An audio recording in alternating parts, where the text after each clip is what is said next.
Hello guys, welcome back to Ikureku TV.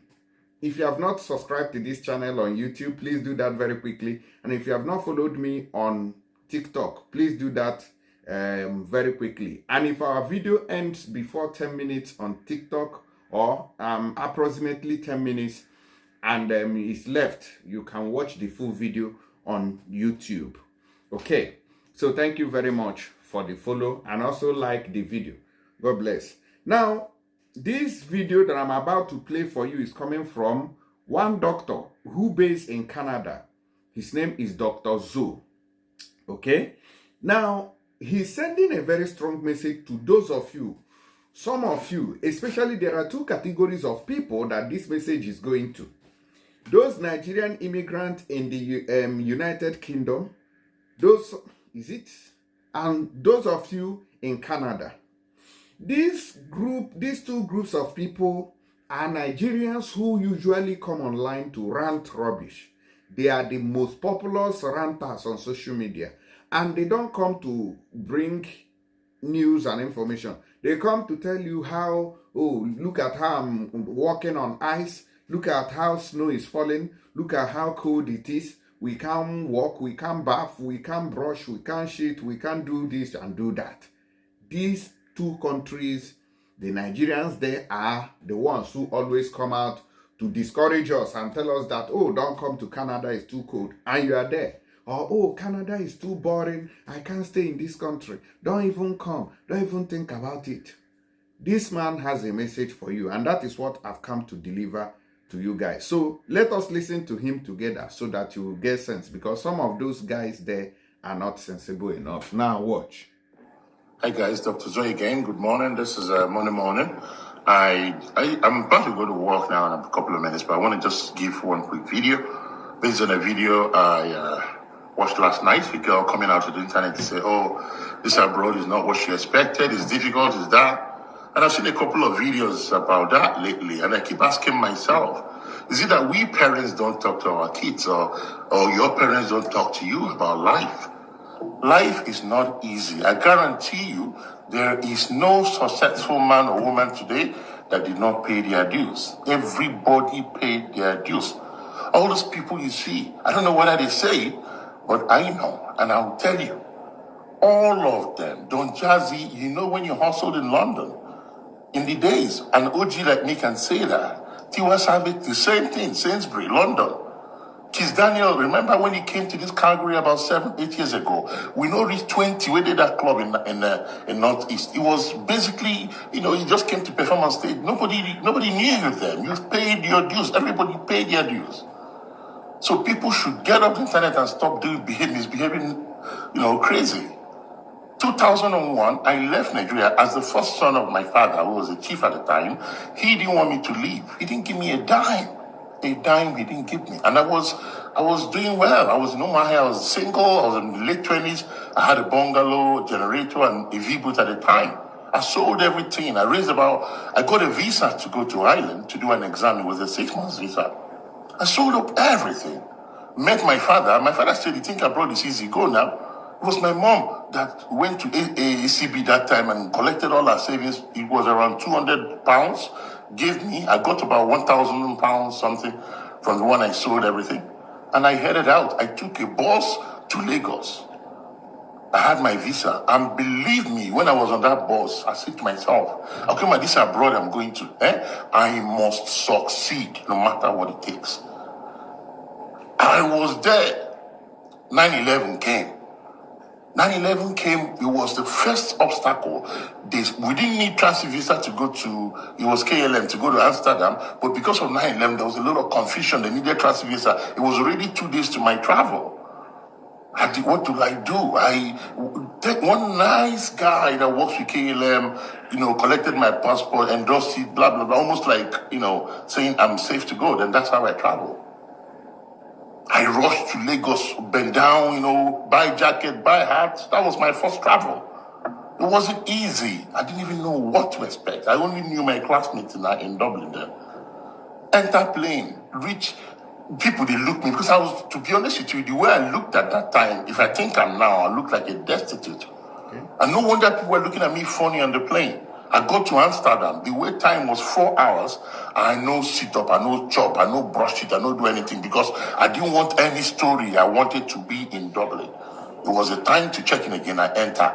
It was when I entered the plane to Dublin that I brushed my mouth and chop small.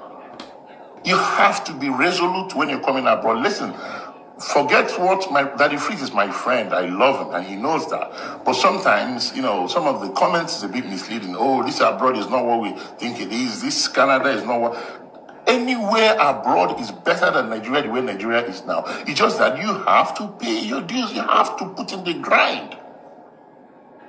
Anyway, let me come back to the story. I landed Canada, Dublin at the time, 2021. My friend BBS came to pick me up at the airport because of the way I was dressed. Even the bag I was carrying was my mom's bag. It was my father didn't send me. It was my mom's bag, and one of the tires was off. I was looking like a destined. The tire was a bit. The guy gave me sign to meet him outside because nobody could receive me at the airport. I was looking off. I no care. I entered balls with them. We headed. Another classmate of ours, Hero Stanford House. That was my first night. Lovely community that time in Nigeria. Hero will always cook rice because so many of us were trooping in. Hero will cook rice, big, massive rice with stew he made. Nice guy, I will never forget him. Stanford House, ask anybody. Hero will, all of us ate rice. I slept on the floor on the first day. On the floor. Hero is right now, Hero is a psychiatrist in BC, Canada. He connected his friend.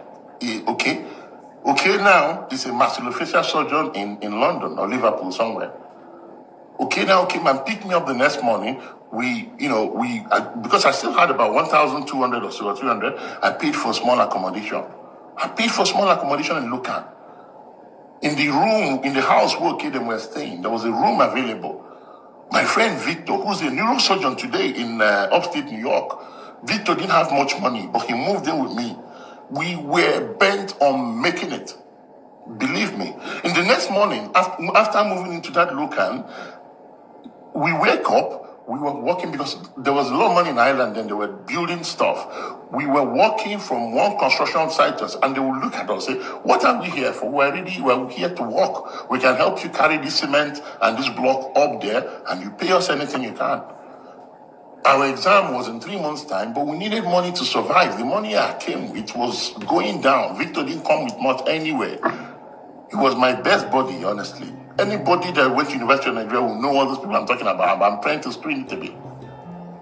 But the point is, life is not easy. All of us are big boys now and big girls, but we did not start that way. Listen, the only job we got at that time, my first job was a security man, and thank God for that job. Me and Victor, 600 pounds a week. He was taking 3, I was taking 3. That was my first job. Tom, I don't forget my manager. I was in Dublin 7. I still remember the house today. Even with my asthma, I was a security man in a construction company. I did not mind. Me and Victor were having a good time. We were happy. We were single. As I said, Victor is a neurosurgeon today. Even some people in this Calgary, if they will remember, some of them were vendors with Evening Herald. Where they would drop them up, they come and pick them up from near Hero's house and drop them in Dublin 7 where we were security people. So by the time we're starting work around 6 o'clock, they're really there selling paper. When they have their break, they will come in and chill in the building. Today, they are professors of medicine in this Calgary, not 1, not 2, not 3. One of themselves, he was a cleaner. He was travel up and down the stairs cleaning things. Life is not easy. You have to put in your grind.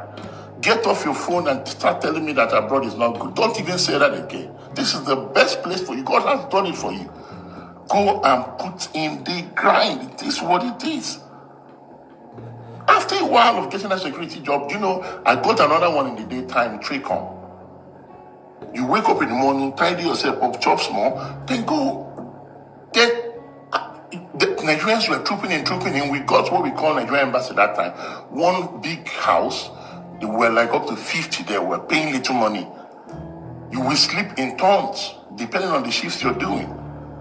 This is what we went through. I don't know what's wrong with people these days. Do you know that I recently posted my profile on Instagram. You know, you see all the certificates. Believe me, my father only paid for the first line, Bachelor of Medicine and Surgery, University of Nigeria. After that, I paid for the rest. The money I used to pay for that master, for the diploma in tropical medicine in RCSI in Ireland, was from the security job. The money I used for diploma in musculoskeletal, it was from the security job. Abroad is different. I remember my mom called me one time and said, I heard you're working in the post office. I said, Mom, believe me, I'm not lucky enough to work in a post office in Ireland. A friend of mine now, Tex, you know, Tex is a psychiatrist in Saskatoon. Tex was the highest paying guy because he was an HCA, which you call HCA is like a carer. And BBS too was an HCA. It's the highest job you can do. People, I'm saying this because I don't think I've even sat down to say this to my kids. They follow me, they will listen to this too, and they will learn. Life will pay you, but there is benefit in hard work. That's the difference. Even those your senators and politicians in Nigeria that steal your money, they put in the grind too. Everybody puts in the grind. Tunde, not that is so popular today, he put in the grind. Tunde was not this popular from day one. Take it from me. For you kids, I think the thing is, somebody needs to say that to you. My favorite shop when I was in Ireland was Aldi and Lidl. My first car, I only bought it 2017. After working as a doctor for 15 years. Wow. It's not easy. You have to understand life.